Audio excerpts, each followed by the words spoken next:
Para mí es una maravillosa oportunidad y ciertamente un privilegio. Siempre será un privilegio algo como esto, de juntarnos todos a estudiar la palabra de Dios y que podamos edificarnos mutuamente. Y he estado pensando en esto de estudiar juntos hoy una introducción sencilla a la epístola a los Hebreos.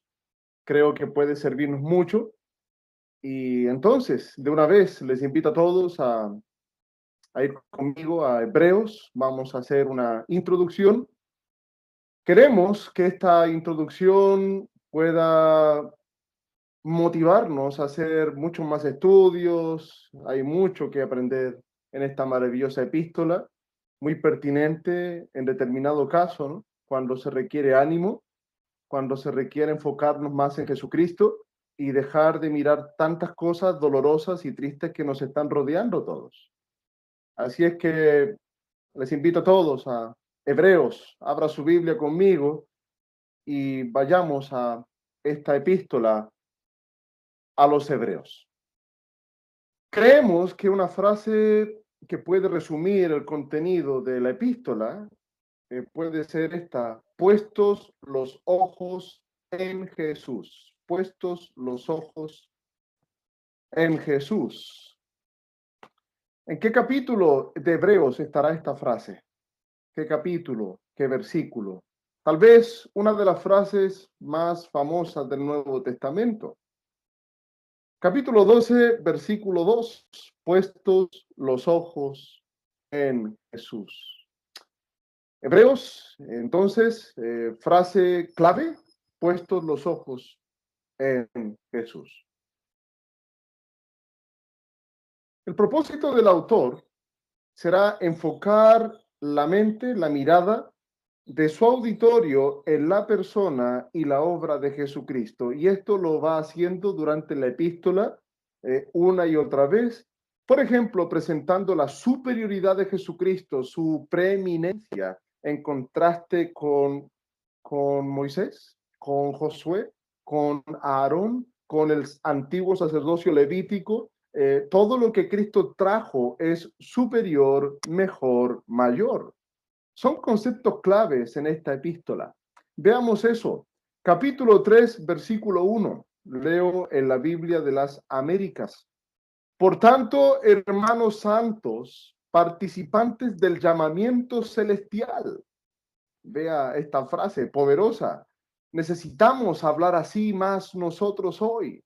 Hermanos santos, vea cómo son convocados. Hermanos santos y participantes del llamamiento celestial. Pero luego veamos a qué son convocados. Considerad a Jesús, el apóstol y sumo sacerdote de nuestra fe. Detengámonos a mirar a Jesús, considerar a Jesús, ver quién es Él y lo que Él ha hecho. Y luego de tener una adecuada idea, una imagen correcta, adecuada de Cristo, nuestra conducta cambiará también. Capítulo 4, versículo 14.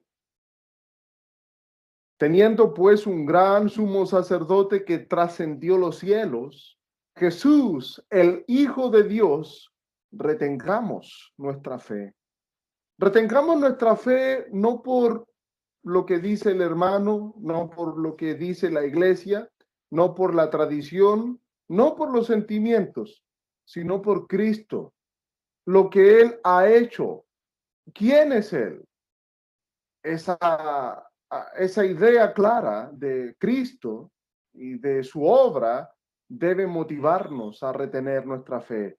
Es motivo suficiente, es una razón suprema para continuar adelante. Capítulo 12, versículo 2, lo que indicábamos al principio. Puestos los ojos en Jesús. Puestos los ojos en Jesús.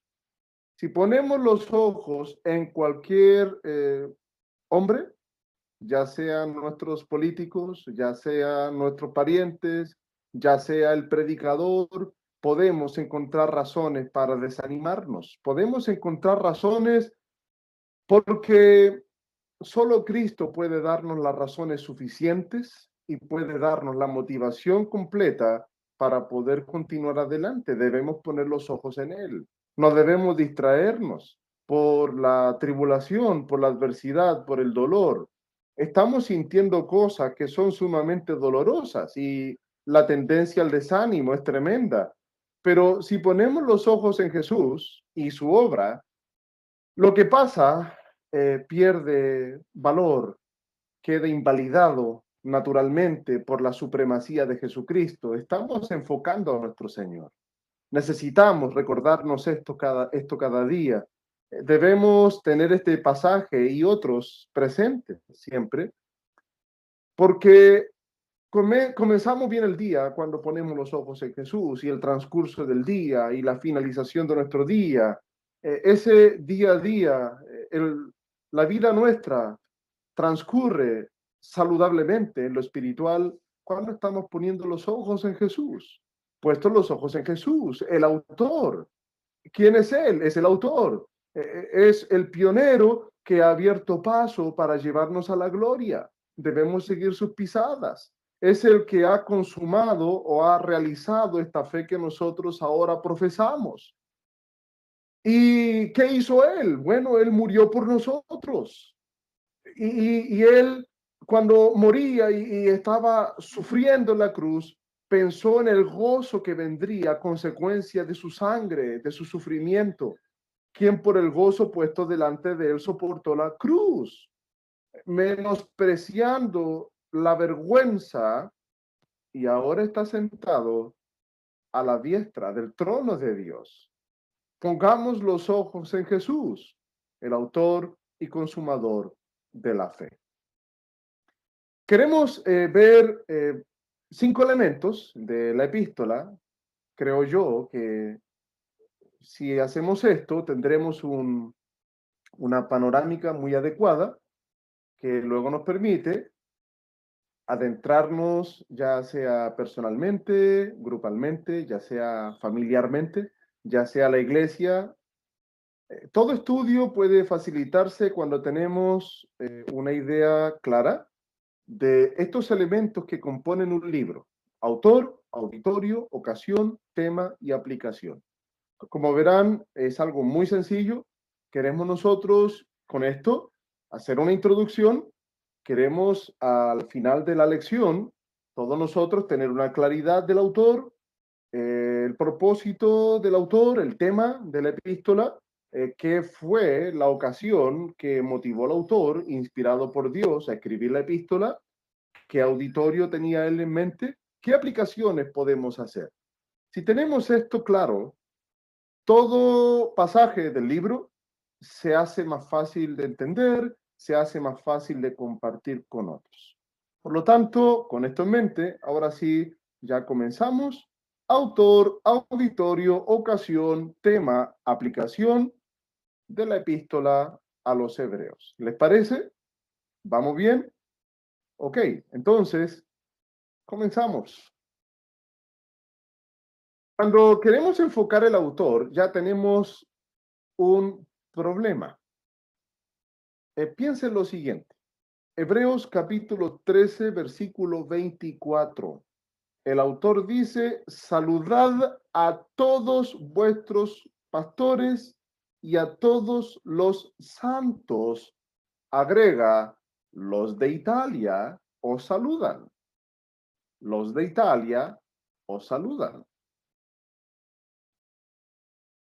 Un mapa bíblico. Tenemos la idea muy clara dónde está Italia y dónde está Palestina. Preguntamos, ¿dónde estaba el autor? El autor estaba en Italia escribiendo a los de Palestina, a los hebreos de Israel, en la tierra propiamente tal de Palestina. O el autor estaba en Palestina escribiendo a los hebreos de Italia con algunos italianos con él.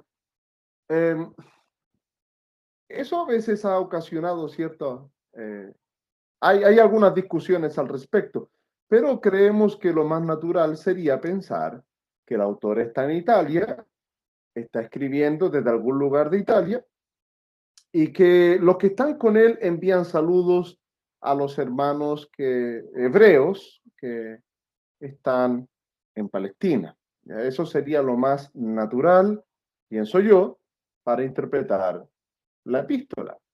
Pero más que el lugar geográfico, porque hermanos, yo creo que podemos todos entretenernos, si se permite usar la idea, hablando del lugar, creo yo que es más importante enfocar al autor. Pero nuevamente acá tenemos algo más de problema. ¿Quién lo escribió? Bueno, el autor no se identifica, el autor no se menciona, el autor humano, ciertamente inspirado por Dios, pero no se identifica. Entonces, vamos a decir que el autor no se identifica expresamente, pero la opinión más antigua, la más antigua, según he podido estudiar, aprender, atribuyó la epístola al apóstol Pablo. Por ejemplo, Clemente de Alejandría pensaba que Pablo era su autor. Pero ¿desde dónde? ¿Desde Roma? También eso queda, ¿verdad? Eh, queda sin definirse como uno tal vez quisiera. ¿Cuándo? Nuevamente, no podemos ser dogmáticos con estos elementos. ¿Desde dónde o cuándo? Permítame indicar algunos puntos acá y como verá la opinión mía, es solo mi opinión. Yo creo que Pablo es el autor. La iglesia antigua de Oriente, en donde primero circulaba el libro, esta epístola a los hebreos, afirmaba que Pablo era su autor. Clemente de Alejandría, siglo II, Orígenes, siglo III, Eusebio, obispo de Cesarea, siglo III, así lo creían también. Ellos estaban más cercanos, ¿cierto?, en cuanto a tiempo, y creo yo que la opinión de ellos puede considerarse. La iglesia de Occidente, desde el tiempo de Jerónimo y Agustín, también llegó a pensar aquello, que Pablo era su autor. La palabra de bendición final, capítulo 13, versículo 25, es la que usa Pablo en todas sus epístolas. Es la combinación que usa el apóstol Pablo. En cuanto al cuándo, creo yo que es evidente de que la epístola fue escrita eh, cuando el templo en Jerusalén todavía estaba en pie. Vean ustedes el capítulo 7, Hebreos capítulo 7, versículo 8, donde el autor dice, y aquí ciertamente reciben los diezmos hombres mortales. El autor habla de recibir, pero usa el tiempo en un presente, ¿no? Presente continuo, reciben. ¿Quiénes reciben los diezmos? Bueno, los levitas y tal, por lo tanto, el sacerdocio levítico de aquellos judíos que no han creído al evangelio todavía está conforme la antigua ley que estaba abolida y el templo todavía estaría en pie. Por lo tanto, la epístola fue escrita antes del año 70, cuando el templo fue destruido. Capítulo 7, versículo 28. Porque la ley constituye, fíjese, no dice constituía. Sabemos que al momento de que la epístola fue escrita, la ley había sido anulada, abolida, clavada en la cruz. Sin embargo, recuerde que hay una mayoría de judíos que no creyeron al evangelio y que querían vivir conforme a la antigua ley, templo, levitas, costumbres y todo aquello, pero sin obedecer al evangelio. Entonces, digamos, estos dos versículos, en este caso, creo yo que son suficientes para indicar de que la epístola fue escrita antes del año 70, por lo tanto, durante el tiempo de la vida de Pablo, el templo todavía estaba en pie. El autor era amigo de Timoteo, capítulo 13, versículo 23. Este libro se incluyó en la versión siriaca, siglo II, y también en la antigua versión itálica, ambas afirmando que Pablo es su autor. Estos detalles, estos elementos, me dan a mí la impresión de que Pablo es su autor, así que me adhiero a esa tradición antigua eh, para tener la opinión de que Pablo es su autor. Sin embargo, más importante que el propio autor humano es el auditorio. Pero nuevamente el auditorio no queda bien definido como nosotros quisiéramos. Esta epístola es particular en esto. El autor no es definido como lo serían otros libros del Nuevo Testamento, el auditorio tampoco.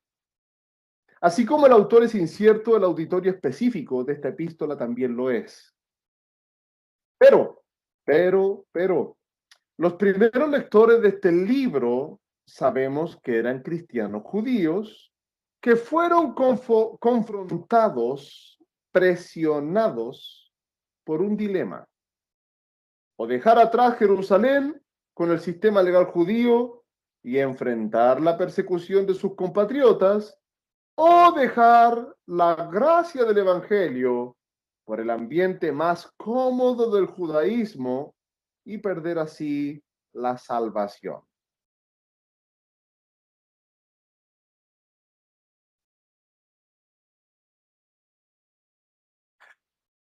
La ocasión.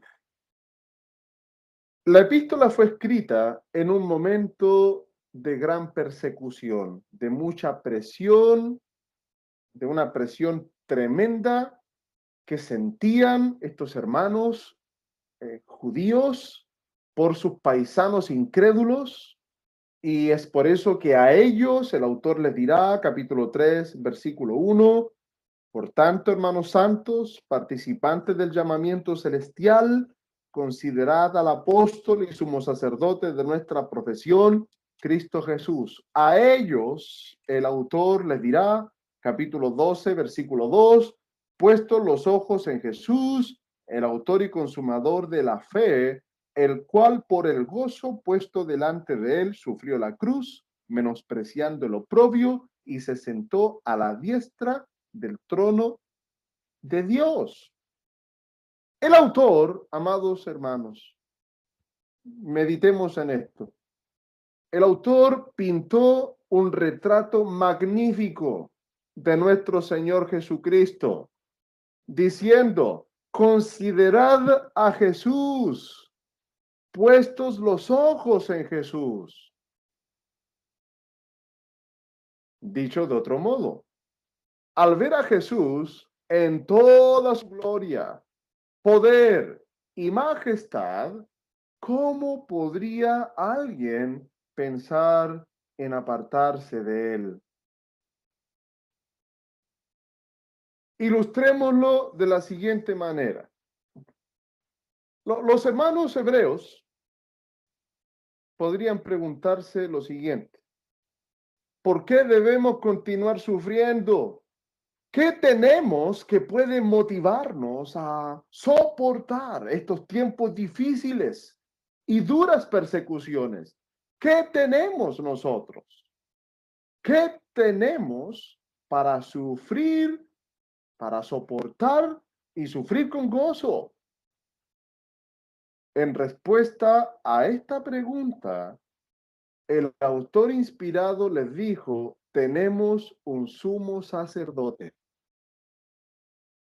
En otras palabras, los judíos incrédulos podrían hacer burla de nuestros hermanos, diciéndoles a ellos, ¿qué tienen ustedes? Nosotros tenemos la ley, tenemos el templo, tenemos al sumo sacerdote, tenemos el sacerdocio levítico. ¿Qué tienen ustedes si se reúnen en casas, si se reúnen en las catacumbas, si andan de esa forma como viven? ¿Qué tienen? los hermanos estaban muy presionados, socialmente presionados por un entorno de judíos como ellos, pero incrédulos. El autor les dice, hermanos, tenemos todo con Cristo. Con Él lo tenemos todo y Él es nuestro sumo sacerdote celestial. Tenemos a Cristo, tenemos el reino. Si tenemos al Rey, tenemos el reino. Hemos hallado el reino. Hemos hallado esa perla de gran precio. ¿Recuerda el pasaje donde se indica aquella parábola de la perla de gran precio? Meditemos en eso. Mateo capítulo 13, versículos 45 y 46. Y vea cómo tenemos el eco de aquella parábola enseñada por nuestro Señor Jesús en Hebreos capítulo 12, versículo 28. Por lo cual, puesto que recibimos un reino que es inconmovible, demostremos gratitud y mediante la cual ofrezcamos a Dios un servicio aceptable con temor y reverencia. La gratitud ha de ser la reacción natural al entender lo que hemos recibido, lo que tenemos en Cristo. Mediante esa gratitud podemos ofrecer a Dios adoración aceptable, pero hagámoslo con temor y reverencia, porque tenemos todo con Cristo y lo que Él hace y ha hecho por nosotros. La epístola a los Hebreos la podemos dividir en tres partes y creo yo que este cuadro es muy práctico. Creo que puede servir bien para entender el mensaje en la epístola. Vamos entonces a clasificar el argumento en tres partes. Primera parte, capítulo 1, versículo 1 al capítulo 7, versículo 28. Ahí tiene usted la primera columna. La pregunta, ¿qué tenemos? Esa es la pregunta, ¿qué tenemos? El autor dice, un sumo sacerdote. Esa es la argumentación. Segunda columna, tenemos tal sumo sacerdote, pero el autor inspirado responde, y más que sumo sacerdote. Capítulo 8, versículo 1 al capítulo 10, versículo 18. La parte final, la última columna, es la parte práctica. Teniendo tal sumo sacerdote, por eso nosotros debemos, y ahí sería la consecuencia conductual, ¿cierto? La forma de vivir, el caminar cristiano, a consecuencia del argumento doctrinal al principio. Entonces, vamos ahora a meditar en esto. ¿Tenemos tiempo? A ver, creo que sí, tenemos tiempo para hacerlo.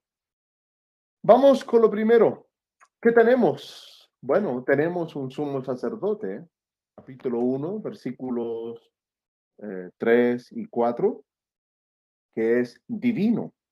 No es cualquier sumo sacerdote, es creador y sustentador, divino, el cual siendo el resplandor de su gloria y la imagen misma de su sustancia, y quien sustenta todas las cosas con la palabra de su poder. Debemos tener esa imagen de Jesús, divino, la imagen misma de la sustancia de Dios, creador y sustentador de todas las cosas. Todo lo que nos rodea continúa en existencia por el poder de Cristo. Capítulo 2, versículo 10.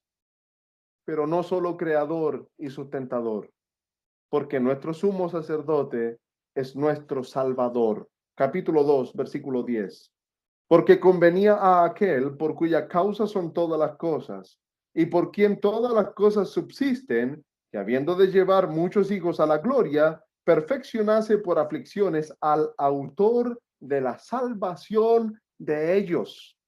¿Y quién es ese autor de nuestra salvación? Es Cristo, nuestro sumo sacerdote.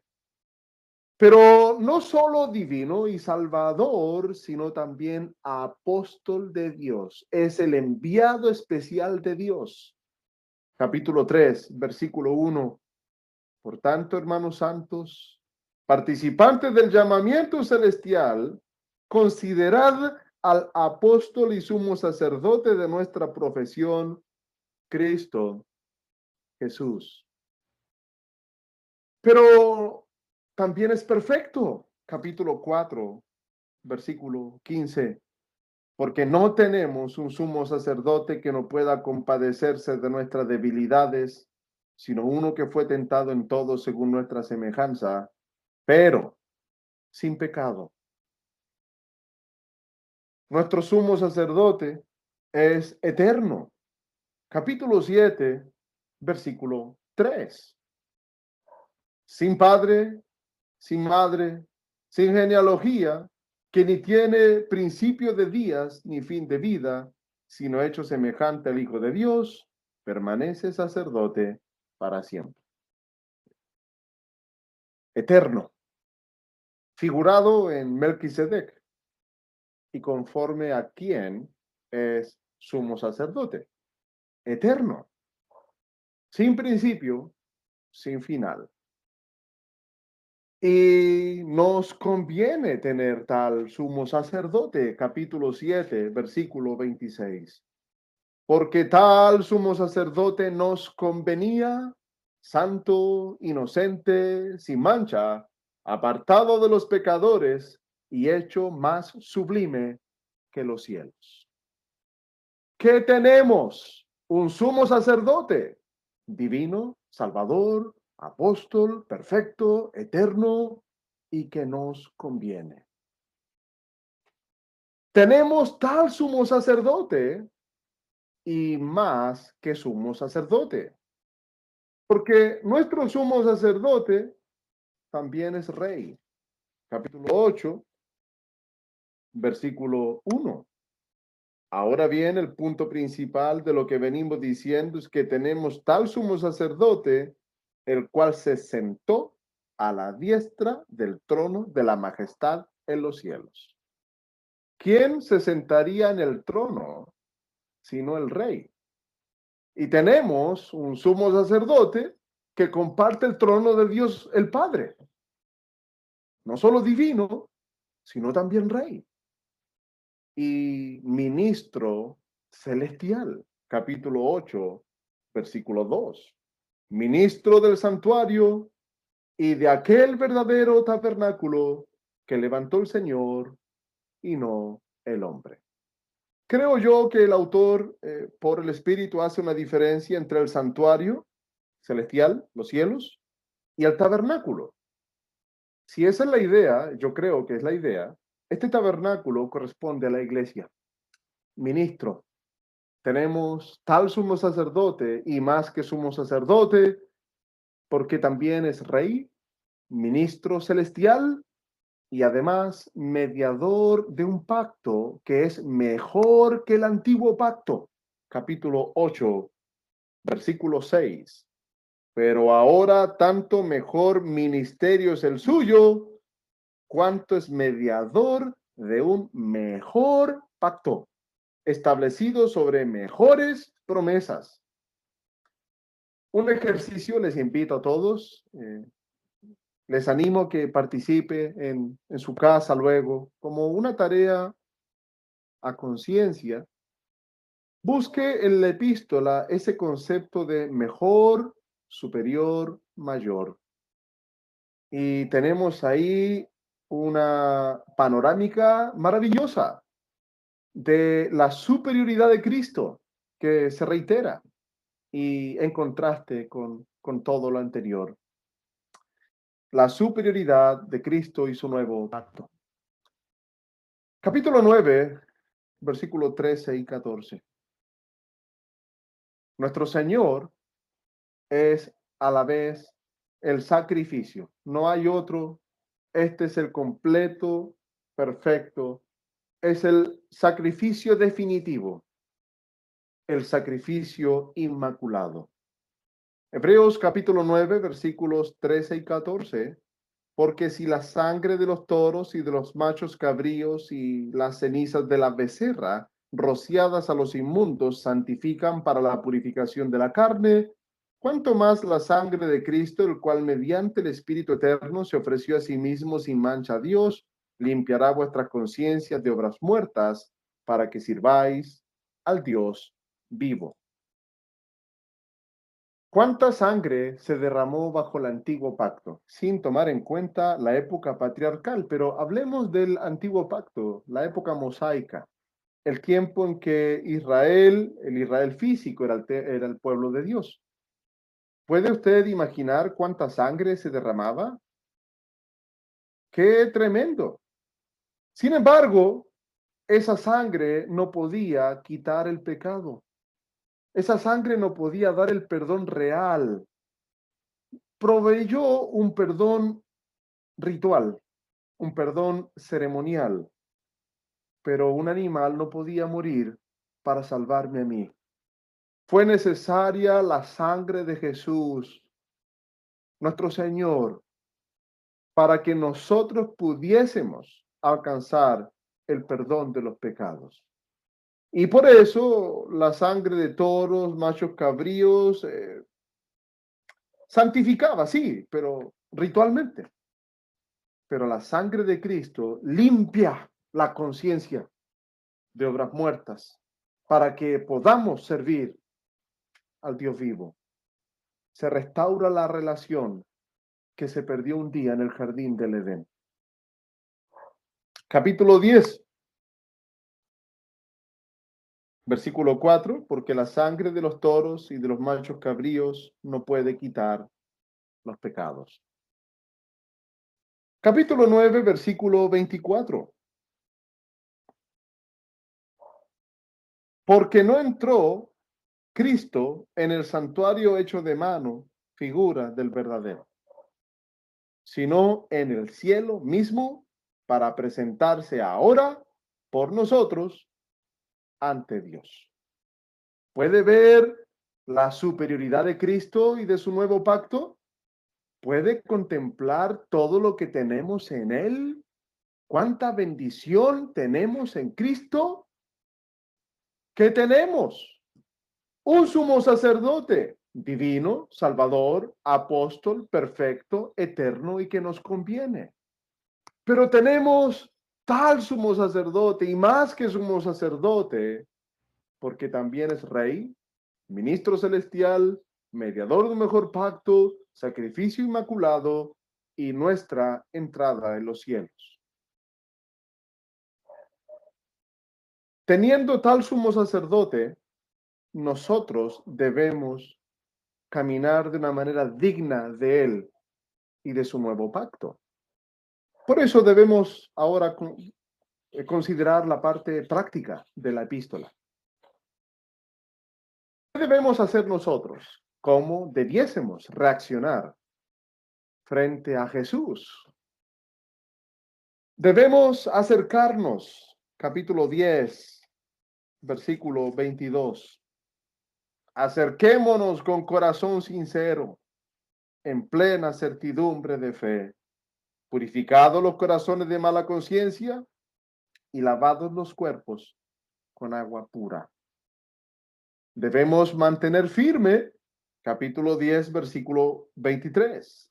Mantengamos firme sin fluctuar la profesión de nuestra esperanza, porque fiel es el que prometió. Debemos considerarnos, capítulo 10, versículo 24, y considerémonos unos a otros para estimularnos al amor y a las buenas obras. Debemos vivir por fe, capítulo 11, versículo 1. La fe es la certeza de lo que se espera, la convicción de lo que no se ve. Capítulo 11, versículo 6. Sin fe es imposible agradar a Dios. Debemos vivir por fe. Debemos despojarnos de todo peso, de todo obstáculo que nos asedia. Capítulo 12, versículo 1. Debemos ser agradecidos. Capítulo 12, versículo 28. Debemos amarnos. Capítulo 13, versículo 1.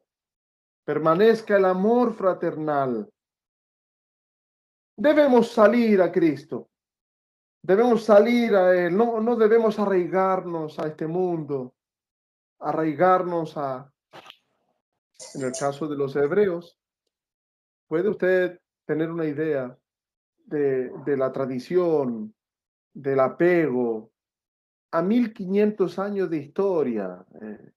La familia, los amigos, el entorno. Sabemos que Jesús sufrió fuera, padeció fuera de la puerta. Esta imagen es elocuente. Salgamos pues a Él fuera del campamento, llevando su vituperio. Porque no tenemos aquí ciudad permanente, sino que buscamos la porvenir. No nos aferraremos a Jerusalén y todo lo que eso impacta el corazón, la emoción, la tradición. Buscamos la patria celestial. Y además debemos ofrecer sacrificios, porque nuestro sumo sacerdote nos ha constituido sacerdotes con él, bajo él. Él es, hermanos, nuestro sumo pontífice allá en los cielos. Y nosotros, sacerdotes, mediante él para Dios. Hebreos capítulo 13, versículo 15. Así que ofrezcamos siempre a Dios por medio de él sacrificio de alabanza, es decir, fruto de labios que confiesan su nombre. Y de hacer el bien y de la ayuda mutua no os olvidéis, porque de tales sacrificios se agrada Dios. Acá tenemos una manera práctica, sencilla, y que permite de una manera, hermanos, es una manera que podemos acercarnos a este libro para comprenderlo y para poder también estudiarlo mejor y poder enseñarlo a otros. Pero déjeme decir algo más acá. Fije su atención en la columna final. Tenemos la consecuencia: acercarnos, mantener firme, considerarnos, vivir por fe, despojarnos de todo peso, ser agradecidos, amarnos, salir a Él, ofrecer sacrificios. ¿Por qué un cristiano dejaría de hacer esto? ¿Por qué hermanos, hermanas nuestros han dejado esto?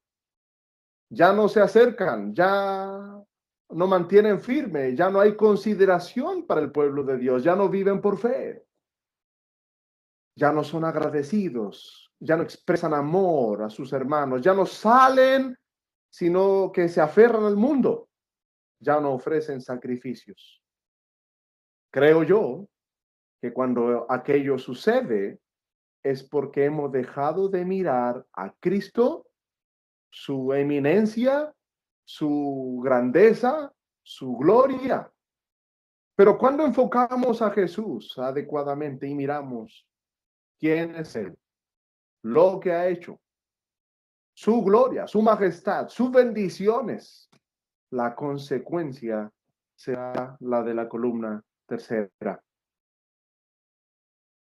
Que tenemos un sumo sacerdote y más que sumo sacerdote, por eso debemos acercarnos, mantener firme, considerarnos, vivir por fe, despojarnos de todo obstáculo, ser agradecidos, amarnos, salir a Él y ofrecer sacrificios.